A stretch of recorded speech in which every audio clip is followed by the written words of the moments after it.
तो दोस्तों part number 5 में बताते हैं कि दोनों भाई आगे बढ़ रहे हैं खतरों का सामना करते हुए।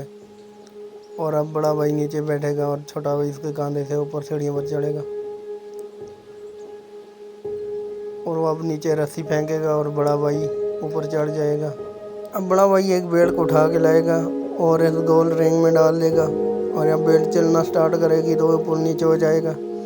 अब दोनों भाई पुल क्रॉस कर लेंगे और ये आ गया खतरों का सामना करते हुए। अब छोटा भाई और बड़ा भाई दोनों पहाड़ी पे चढ़ गए और यहाँ पे इन्होंने एक मॉन्स्टर का देख लिया है। अब ये मॉन्स्टर इनके पास आने की कोशिश करें और बच्चे दोनों डर जाएंगे। पांगलू को मास्टर जी मैंने नक्शा ते विखाना मैं कितने जाना ही। मैं पौड़े प्याऊ ना न्याणा दे नहीं है जा थे मर जा मनु छाड़ दे जा।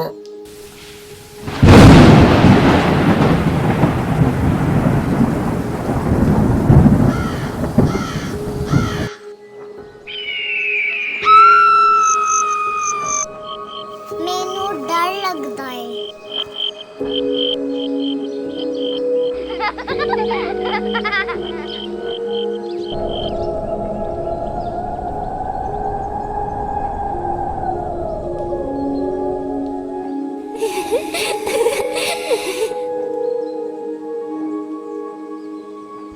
मैनू उत्ते ले जा।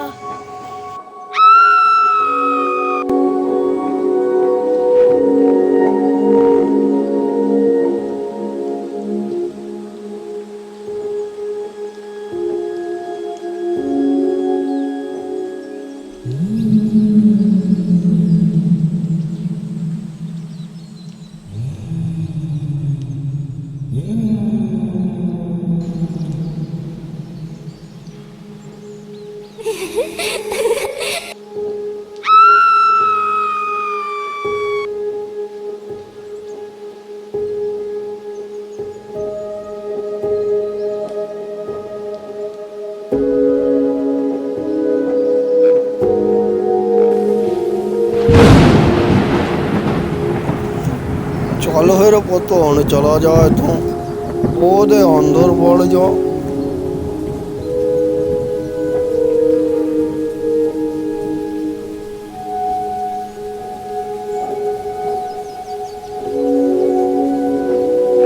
ਤਾਂ ਬਹੁਤਾ ਹੀ ਧਿਆਨ ਨਾਲ ਜਾਈ ਪੁੱਤ ਅੱਗੇ ਸੱਪ ਵੀ ਆਉਂਦੇ ਨੇ ਵਾਰਾਂ ਦੇ ਵਿੱਚ।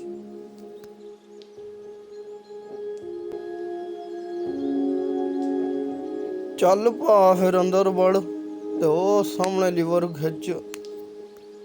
अल्लाह खींच दिया ना जोर लगा के हैया।